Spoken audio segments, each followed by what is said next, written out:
우리 할렐루야 샬롬하고 인사합니다. 할렐루야 샬롬 샬롬 샬롬 샬롬 샬롬. 하나님 사랑합니다. 여러분 주 안에서 사랑합니다. 사도행전 6장 8절에서 15절 천사의 얼굴입니다. 누가? 스테반 얼굴이죠. 스테반 full of God's grace 이렇게 나타나 있어요. 8절에 보니까 스테반의 은혜와 권능이 충만하여 큰 기사와 표적을 민간에 행하니 이른바 자유민들 즉 구레네인, 알렉산드라인, 길리기아와 아시아에서 온 사람들의 회당에서 어떤 자들이 일어나 스테반과 더불어 논쟁할세 스테반이 지혜와 성령으로 말함을 그들이 능히 당하지 못하여 사람들을 매수하여 말하게 하되 이 사람이 모세와 하나님을 모독하는 말을 하는 것을 우리가 들었노라 하게 하고 백성과 장로와 서기관들을 충동시켜 와서 잡아가지고 공회에 이르렀어요. 거짓 증인들을 세우니 이르되 사람이 이 거룩한 곳을 율법을 거슬러 말하기를 맞이하는도다. 그의 말에 이 나사렛 예수가 이것을 헐고 모세가 우리에게 전해준 규례를 고치겠다 함을 우리가 들었다 하거늘 공회 중에 앉은 사람들이 다 스테반을 주목하여 보니 그 얼굴이 천사의 얼굴과 같더라. 그래서 제목을 그렇게 잡았습니다. His face was like the face of an 엔젤이죠. 천사의 얼굴과 같은 모습이었어요. 십자가에 죽으신 예수께서 사흘 만에 부활하시고 부활의 몸을 제자들에게 직접 보여주시고 예수 그리스도의 부활을 증거하도록 하시죠. 그리고 약속하신 성령을 부어주셔서 담대하게 예수 그리스도를 증거하도록 함께 하십니다. 예수 그리스도의 제자들, 사도들, 특히 베드로와 요한이 성전 미문에서 구걸하던 안진뱅이, 그것도 태어날 때부터 안진뱅이였던 사람들을 단지 예수 그리스도의 이름으로 일어나라 말씀하자 곧 일어나 걷기도 하고 뛰기도 하며 성전에 올라가 하나님을 찬양하죠. 이를 보고 수많은 사람들이 놀라며 하나님께 영광을 돌리는 사건이 있었어요. 그죠? 이 사건으로 그리스도의 부활이 확실하게 입증되자 더 많은 사람들이 하루에 3,000명, 5,000명씩 회개를 하고 그리스도를 믿게 됩니다. 사도행전 2장 41절에 보니 그 말을 받은 사람들은 세례를 받음에 이날에 신도의 수가 3,000이나 더하더라. 이렇게 증거되죠. 4장 4절에도 말씀을 들은 사람 중에 믿는 자가 많으니 남자의 수가 약 5,000명이나 되더라. 이렇게 증거되어 있습니다. 이렇게 베드로와 요한이 부활하신 예수 그리스도를 증거하자 날로 그리스도를 믿는 사람이 더해가죠. 예수 그리스도께서 부활하시고 약속하신 성령이 임하자 예수님의 제자들은 더욱더 담대하게 그리스도를 증거했고 게다가 수많은 이적과 표적 등이 나타나 병든 자, 귀신 들린 자 등이 깨끗이 낫자 예수님 당시 못지않게 예수 그리스도를 믿는 사람이 점점 불어나겠죠. 이에 대제사장과 사두개인의 당파가 마음에 시기가 가득하여 사도들로 하여금 예수를 전파하지 못하도록 잡아다가 감옥에 가두죠. 그러나 하나님께서 사자들을 보내 사도들을 탈옥을 시켜서 도와주십니다. 사도행전 5장 20절에 보니까 가서 성전에서 이 생명의 말씀을 백성에게 말하라 이렇게 천사가 전하죠. 그러나 유대교 지도자들은 연합하여 사도들에게 예수의 이름으로 복음을 전파하지 못하게 한 사건이 있었어요. 그죠? 이렇게 복음 전파를 방해하기 위한 온갖 음모가 꾸며졌으나 하나님께서는 일촉즉발의 살벌한 위기 상황 속에서도 사도들로 하여금 담대히 그리스도를 전파하게 하셨고 그들로 더 큰 용기와 확신 속에서 예수의 증인된 사명 수용에 전력을 할 수 있도록 하십니다. 초대교회는 핍박을 받으면 받을수록 더욱 맹렬히 복음을 전파합니다. 이렇게 해서 초대교회에서는 성도의 수가 무려 2만에서 2만 5천 명 정도가 되었어요. 불과 1, 2년이란 짧은 기간에 이 정도로 증가되었다는 것은 굉장한 숫자죠. 그 시대에 폭발적입니다. 이렇게 급성장하게 된 교회가 사도들이 오직 말씀 전하는 일과 기도하는 일에 전혀 힘쓰도록 하기 위해서 교회 내 구제 문제를 원만하게 해결하도록 7 집사들을 선출하죠. 그 7 집사의 자격은 성령이 충만하고 지혜가 충만하고 사람들이 칭찬을 받는 사람이어야 했어요. 지금도 집사 안수할 때 이런 부분들을 보죠. 그 가운데 스테반 집사가 있었어요. 스테반 집사는 성령이 충만한 가운데 성령의 은사와 능력이 또한 충만하기도 한 사람, 은사도 있던 사람이고 능력도 있던 사람이었습니다. 스테반은. 그래서 교회 내에서는 집사로 봉사했지만 교회 밖으로 복음을 전하면서 많은 표적과 기사 등이 나타납니다. 오늘 본문은 스테반이 주로 헬라파 유대인 회당에 출입하면서 전도하다가 유대교 지도자들로부터 성령과 율법과 모세를 거스린다는 거짓 증거로 공회에 고소를 당해서 끌려가 더불어 논쟁을 했지만 스테반이 지혜와 성령으로 말하자 그들이 능히 당하지 못하여서 잡아다 죽이려고 작정을 한 거예요. 이들 유대교 지도자들은 앞서 그 사호장에서도 수차례 사도들을 위협하여 복음전도를 저지하려 시도했지만 오히려 예루살렘 교회가 집사제도를 갖추면서 더욱 부흥해가자 이들은 종교적 기득권을 사수하기 위해서 적극적으로 교회를 핍박하기로 계획을 하고 그 구체적 실행으로 민간에 혁혁한 큰 기사와 표적을 행함과 더불어 말씀을 전하는 스데반을 잡아서 죽여야 되겠다라고 음모로 작정을 합니다. 뱀과 같이 독을 내뿜고 살기 등등한 이들, 유대교 주권자들, 교권주의자들 앞에 체포되어 끌려간 스데반의 모습은 평화와 기쁨을 잃지 않은 천사의 얼굴과 같더라. 우리가 읽었습니다. H.G. 웰스는 아브라함 링컨을 세계 6인물 중 한 명이다. 이렇게 지적했다고 그래요. 아마 자기 할아버지 이름은 몰라도 링컨의 이름을 모르는 사람은 없을 거예요. 링컨처럼 고생을 많이 한 사람도 많지 않을 것입니다. 20살이 될 때까지 그는 손에서 도끼 자루를 놓아보지를 못했다고 그래요. 직업만 하더라도 뱃사공, 농부, 노동자, 장사꾼, 품팔이, 군인, 우체국 직원, 측량사, 변호사, 주의원, 상원의원, 대통령까지 안 해본 일이 없을 정도로 많았다고 그러죠. 그렇지만 학교에 다닌 것은 모두 합쳐서 1년도 되지 않습니다. 그는 독학으로 변호사가 되었고 독학으로 유명한 웅변가도 됩니다. 그의 생애는 한마디로 땀과 노력의 그러한 생애였습니다. 링컨은 자신을 가리켜 나는 항상 배우는 사람이다 이렇게 말했다고 그래요. 링컨은 문학적 수준에 있어서 섹스피어와 성서 연구는 전문가 수준이었다고 합니다. 1865년 57세 나이에 흉탄에 맞아 죽는 순간까지 링컨은 열심히 배웠고 부지런히 일하고 정직하게 살고 사랑을 나눠주는 생활을 계속했어요. 그래서 그런지 링컨은 특색 있게 생기기도 했지만 얼굴에는 성실과 정직과 인자와 강한 의지가 동시에 새겨져 있죠. 저도 링컨 얼굴을 본 그 모습이 제가 지금 눈앞에 떠오릅니다. 그뿐만 아니라 그의 얼굴에는 고생과 눈물과 땀의 자국까지 역력히 배어 있어요. 그런가 하면 관대함과 이해심과 통찰력까지 지닌 얼굴, 혹 죄악의 세상 가운데 살면서 삶에 찔러있는 얼굴 모습 여러분들 보신 적 있으실 거예요. 그런 얼굴 가운데도 천사의 얼굴을 이루어가는 자신의 모습 혹시 가지고 계신 분들 천사의 얼굴을 본 사람은 없어요. 야곱이 형 에서의 약점을 이용해서 장자권을 양도받고 눈이 먼 아버지 이삭을 두고 장자 축복을 받아내죠. 이 일로 에서가 야곱을 죽이려 하자 어머니 르브가가 아들 둘을 한꺼번에 이룰 수 없다며 야곱을 멀리 하란 땅 외삼촌 라반의 집으로 도피를 시킵니다. 야곱은 라반의 집에서 20년을 지내고 하나님의 은혜로 거부가 되어서 고향으로 돌아가죠. 20년 만에 고향으로 돌아가지만 형 에서의 원한이 풀어졌는지 몰라 두려움과 불안을 떨쳐버릴 수가 없었어요. 게다가 형이 400명의 병사를 데리고 오는데 자기를 죽이러 오는 자, 살리러 오는 자를 알 수 없어서 약복강나루에서 밤을 새워 기도합니다. 그러고 나서 그는 모든 것을 하나님께 맡기고 형님을 만나게 되는데 원수로 대할까봐 걱정했던 형님은 동생과 형의 관계로 반갑게 만나서 먹을 걸 안고 입을 맞춰주죠. 바로 그 순간 야곱은 고백합니다. 창세기 33장 10절입니다. 야곱이 바로되 그렇지 아니하나이다. 형님께 은혜를 얻었사오며 청컨대 내 손에서 이해를 받으소서. 내가 형님의 얼굴을 배운즉 하나님의 얼굴을 본 것 같사오며 형님도 나를 기뻐하심이니이다. 이렇게 고백을 하죠. 에서라는 이름 자체가 불땀, 빨갛다라는 뜻이에요. 또 그는 털이 많은 사람이라 험상 묻은 얼굴 모습인데도 불구하고 동생 야곱이 볼 때 하나님 얼굴을 본 것 같다라고 말할 정도였어요. 하나님의 얼굴을 본 사람은 없습니다. 그렇죠? 그러나 상대방을 하나님의 얼굴처럼 볼 수 있다라는 거죠. 살기 등등한 대적 앞에서도 스데반은 천사의 마음과 천사의 사랑을 지녔기 때문에 천사의 얼굴로 보여져서 나타난 거죠. 이렇게 천사의 얼굴로 나타나게 된 데는 첫째 그가 은혜와 성령의 권능이 충만했기 때문이다. 아주 아름다운 얼굴이었겠죠. 모세가 하나님의 계명을 받아 산에서 내려올 때 그 얼굴의 광채 때문에 사람들은 계속 그를 쳐다볼 수가 없었다고 그래요. 너무 눈이 부셔서. 그래서 그는 이마에 수건을 둘렀다고 합니다. 이는 모세가 한량없는 하나님의 은혜를 체험했음을 의미합니다.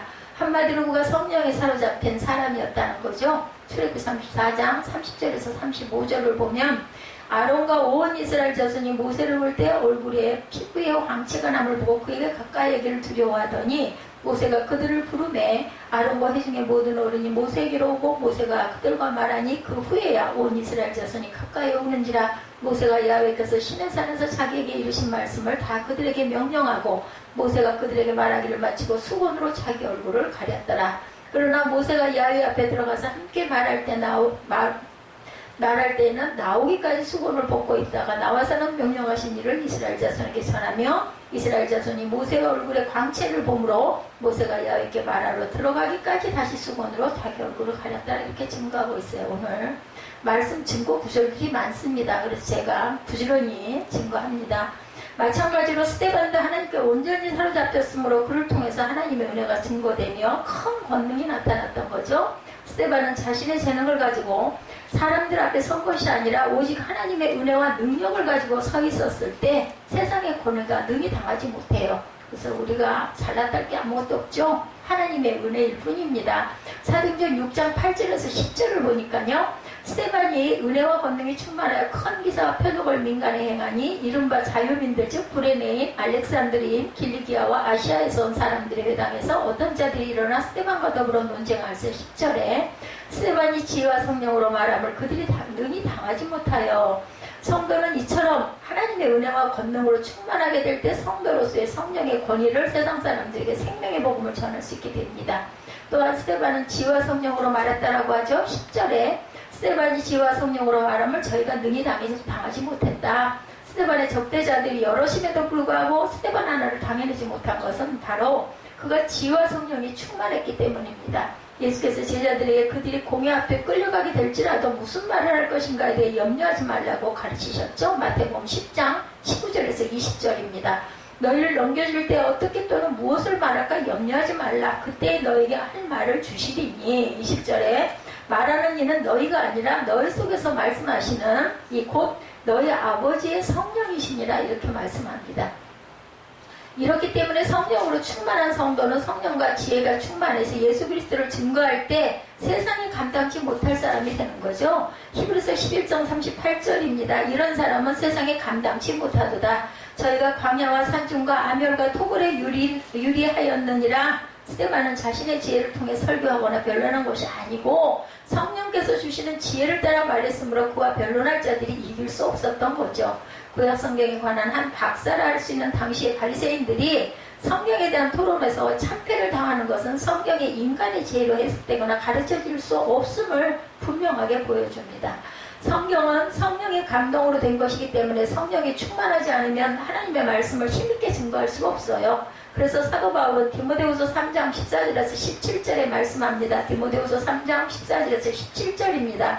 그러나 너는 배우고 확신한 일에 거하라. 너는 내가 누구에게서 배운 것을 알며 또 어려서부터 성경을 알았나니 성경은 능히 너로 하여금 그리스도 예수 안에 있는 믿음으로 말미암아 구원에 이르는 지혜가 있게 하느니라. 모든 성경은 하나님의 감동으로 된 것으로 교훈과 책문과 바르게 함과 의로 교육하기에 유익하니 이는 하나님의 사람으로 온전하게 하며 모든 선한 일을 행할 능력을 갖추게 하려 함이라 이렇게 증거하죠.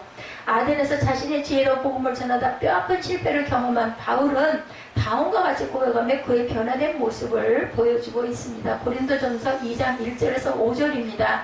형제들아 내가 너에게 나아가 하나님의 증거를 전할 때 말과 지혜 아름다운 것으로 아니하였나니 내가 너희 중에서 예수 그리스도와 그가 십자가에 못 박히신 것 외에는 아무것도 알지 아니하기로 작정하였습니다. 내가 너희 가운데 거할 때에 약하고 두려워하고 힘이 떨었노라. 내 말과 내 전도함이 설득력 있는 지혜 말로 하지 아니하고 다만 성령의 나타나신가 능력으로 하여 너희 믿음이 사람이 지혜 있지 아니하고 다만 하나님의 능력이 있게 하였노라 이렇게 증거해요. 바울은 하나님의 증거를 전할 때 복음을 전할 때 성령이 나타난가 능력을 했다라는 거죠. 고린도전서 2장 1, 2절에 보면 형제들아 내가 너희에게 나아가 하나님의 증거를 전할 때 말과 지혜로운 것으로 아니하였나니 내가 너희 중에서 예수 그리스도와 그가 십자가에 못 박히신 것 외에는 아무것도 알지 아니하기로 작정했다 이렇게 증거합니다. 바울은 당시 가장 높은 수준의 교육을 받은 사람이었죠. 그는 헬라 철학과 여러 가지 지혜들에 해박하고 정통한 사람이었습니다. 만약 그가 하려고만 했다면 박식한 철학적 논리로 그리스도를 설명할 수도 있었을 것이에요. 그러나 오직 예수 그리스도와 그의 삶만이 있는 그대로 전파하려 함을 누구보다도 뼈저리게 체험하고 알고 있었던 거죠. 왜냐하면 하나님의 증거는 지식의 나열이나 매끄러운 설명이 아니라 타락한 인간의 영혼을 살리고 부패한 인간의 삶을 깨끗하고 영원한 삶으로 변화시키는 능력의 믿음을, 예수 그리스도가 구세주임을 믿는 믿음을 증거하는 것이기 때문이었어요.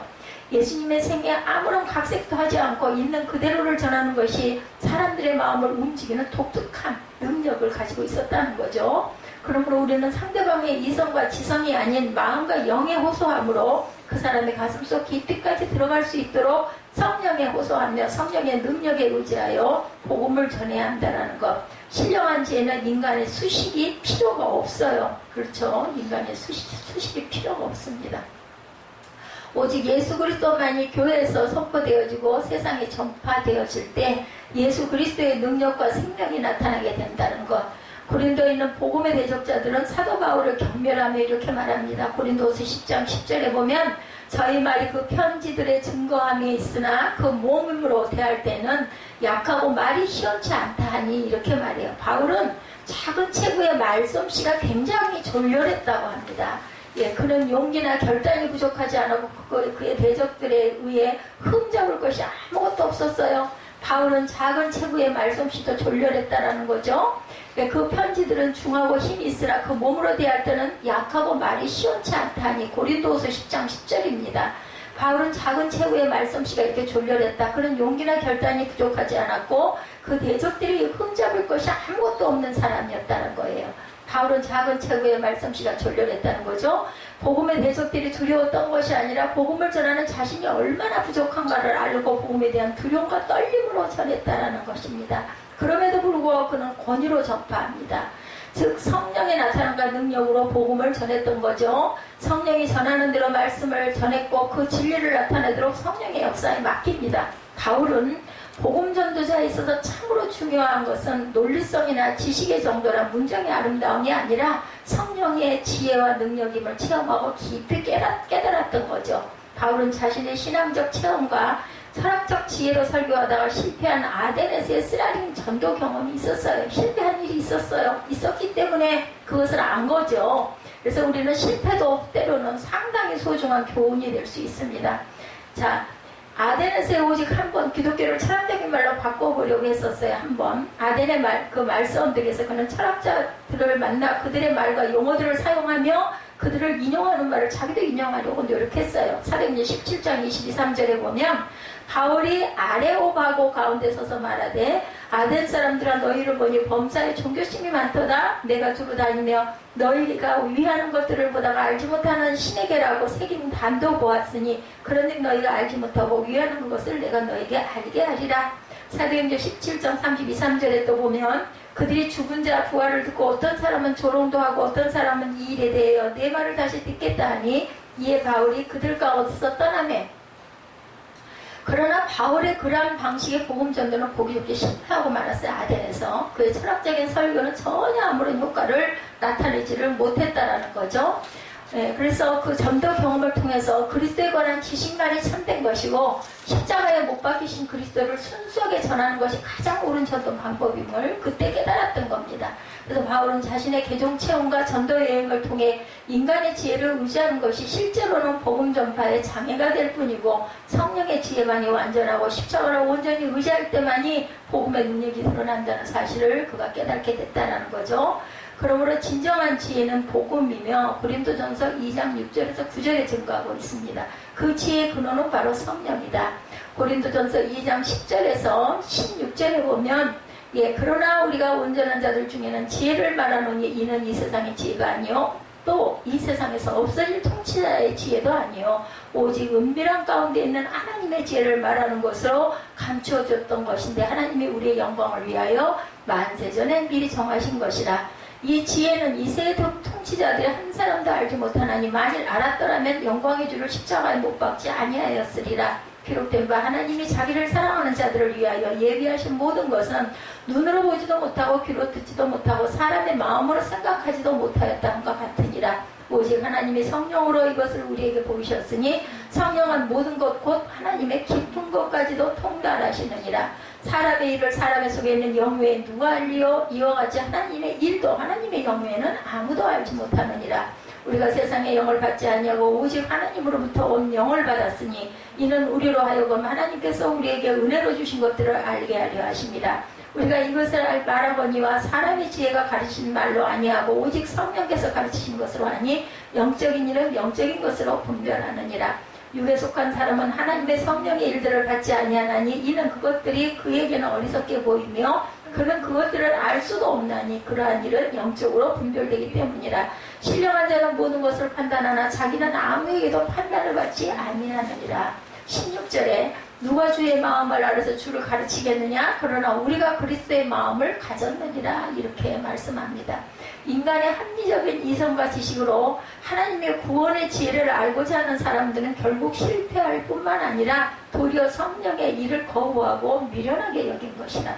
바울이 고린도 교회에 증거한 것은 예수 그리스도와 그의 십자가뿐이었고 그것도 말재주도 없었어요. 성령의 능력을 힘입어 했다고 분명히 밝히고 있습니다. 또한 그는 복음을 전파할 때 두려움과 떨림으로 합니다. 고린도전서 2장 3절에 보면 내가 너희 가운데 거할 때 약하며 두려워하며 심히 떨었노라 이렇게 말하고 있어요. 바울이 심히 떨었다고 고백하는 일차적인 이유는 아덴에서의 전도 실패와 유대인들의 회방과 대적 그리고 고린도인들의 철학적 사변과 교만한 태도, 도덕적 타락 등 여러 가지 이러한 이유들 때문에 심히 두려워하고 떨었다 이렇게 얘기하고 있습니다. 그러나 그보다 중요한 이유는 자신이 복음을 전할 때 철학적 지혜와 사변과 구변으로 복음을 전하게 되지 않을까 하는 염려, 자신의 부족함으로 복음의 능력이 가려워지지 않을까 하는 걱정으로 두려워 떨었던 것입니다. 두려움과 떨림으로 성령의 나타남과 능력으로 복음을 전할 때 복음 정도에 승리하게 된다는 거죠. 더 나아가 성령은 우리 자신의 성격까지도 개조할 수 있는 전능한 하나님으로 우리 안에 계시기 때문에 성도와 성령으로 충만하게 되면 성품과 인격이 변화되어 스테반의 모습처럼 천사의 얼굴이 될 수도 있다는 것. 레오나르도 다빈치의 그 최후의 만찬에 얽힌 일화 아시죠? 아시는 분은 아실 겁니다. 다빈치는 최후의 만찬의 그림을 그리고자 결심하고 유럽 일대로 돌아다니며 모델을 찾았다고 그러죠. 마침 그리스도의 모습과 같은 얼굴을 지닌 사람을 만나게 되어서 그를 모델로 그리스도의 얼굴을 그리고는 돈을 주었습니다. 그 후에 11제자의 얼굴은 모두 다 그렸는데 가룟 유다를 그리지 못해서 고심하죠. 가룟 유다의 모델을 찾기 위해서 10년을 헤맵니다. 전 유럽을 주로 다니던 중 어느 날 길가에서 술 취한 사람을 만나요. 그 사람이 자기가 생각하던 가룟 유다의 얼굴과 똑같이 생겼다고 판단됩니다. 그래서 그를 데리고 와서 모델로 삼아서 가룟 유다의 얼굴을 그리고 마무리를 했다고 그러죠. 그림을 다 그린 다빈치는 돈을 그 사람에게 주었으나 돈 받기를 그 사람이 거절하더랍니다. 돈은 이미 받았으니 안 줘도 됩니다. 다빈치는 놀랍니다. 언제 받았습니까? 당신이 10년 전 예수의 얼굴을 닮은 사람을 모델로 그린 그 사람의 이름 기억하십니까? 삐에꼬로 단기멜렉이었죠. 내가 바로 삐에꼬로 단기멜렉이요. 돈은 10년 전에 한 번 받았으니 나는 더 이상 안 받겠어. 다빈치는 똑같은 사람을 한 번은 그리스도 얼굴로 한 번은 가룟 유다의 얼굴로 그렸던 거죠. 어느 사람이든 그 얼굴은 마음의 창문입니다. 그 마음에 은혜가 있을 때 그 얼굴이 예수님을 닮은 얼굴이 될 수도 있고 그 마음이 약해지고 타락하고 썩어버릴 때 마치 가룟 유다의 얼굴처럼 될 수도 있는 거죠. 의학적으로도 사람의 피부는 4년마다 바뀐다고 하네요. 여성들이 예쁘게 보이려고 열심히 화장을 하지만 사실 아름다움이란 무엇을 바른다고 되는 건 아닙니다. 건강미가 중요하죠. 병들면 아무리 바른다 해도 신통치가 않아요. 마음의 기쁨과 은혜와 빛이들의 얼굴도 빛이 나는 거죠. 마음이 썩어가는데 어찌 그 얼굴에 빛이 날 수가 있겠는가.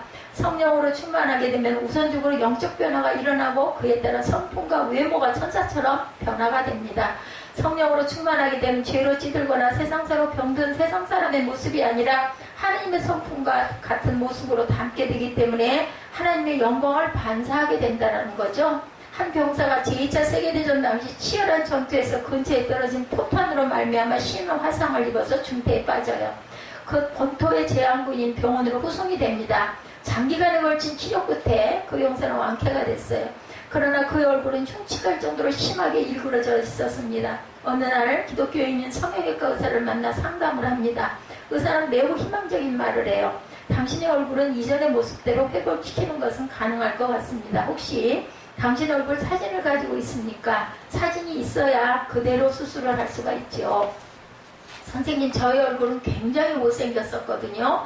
여기까지 말한 순간 병사는 우연히 의사의 진료실 벽에 걸려있는 워너 솔맨이 그린 그리스도상을 보게 됩니다. 그는 그 그림을 가리키며 저 사람의 얼굴처럼 만들어 주십시오 하고 부탁을 했다고 그래요. 의사는 최선을 다했어요. 이웃과 병사는 새로운 얼굴을 갖게 되었고 그 은혜에 감사드리기 위해 의사를 찾아갑니다. 벽에 걸려있는 솔맨의 그리스도상을 보며 말합니다. 선생님 보십시오. 이제 제 얼굴은 저 사람의 모습과 똑같아요. 그런데 저 사람은 누군가요? 저 그림 속의 주인공은 바로 예수 그리스도십니다. 그래요. 저도 그분이 훌륭하신 분이라는 얘기는 많이 들었습니다만 그분에 대해 아는 것이 별로 없습니다. 그분에 대해서 알고 싶은데 어떻게 하면 좋을까요? 그러자 의사는 병사에게 신약성경 한 권을 주면서 말합니다. 이 책을 읽어보십시오. 그러면 당신은 그분에 대해 알 수 있을 것입니다. 신약성경을 읽은 병사는 깊은 감명을 받으면서 곧 구세주를 그의 삶 속으로 영접하기에 이르릅니다.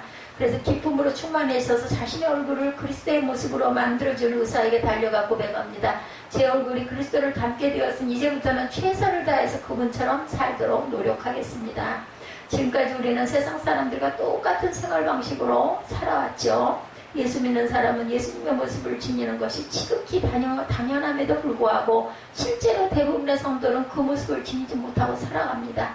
성도로서 매우 불행한 일인데도 많은 성도들이 그 불행을 느끼지 못하므로 이 문제에 대해 별로 걱정을 하지 않아요.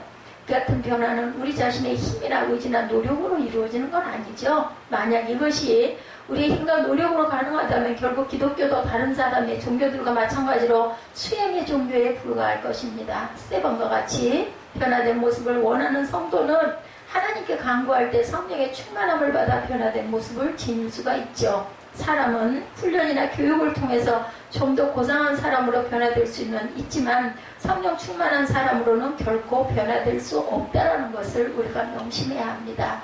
천주교 교인들에게 그 전도에서 많은 개종자들을 얻은 맥콜은 신앙심이 두터운 그리스도인이었어요.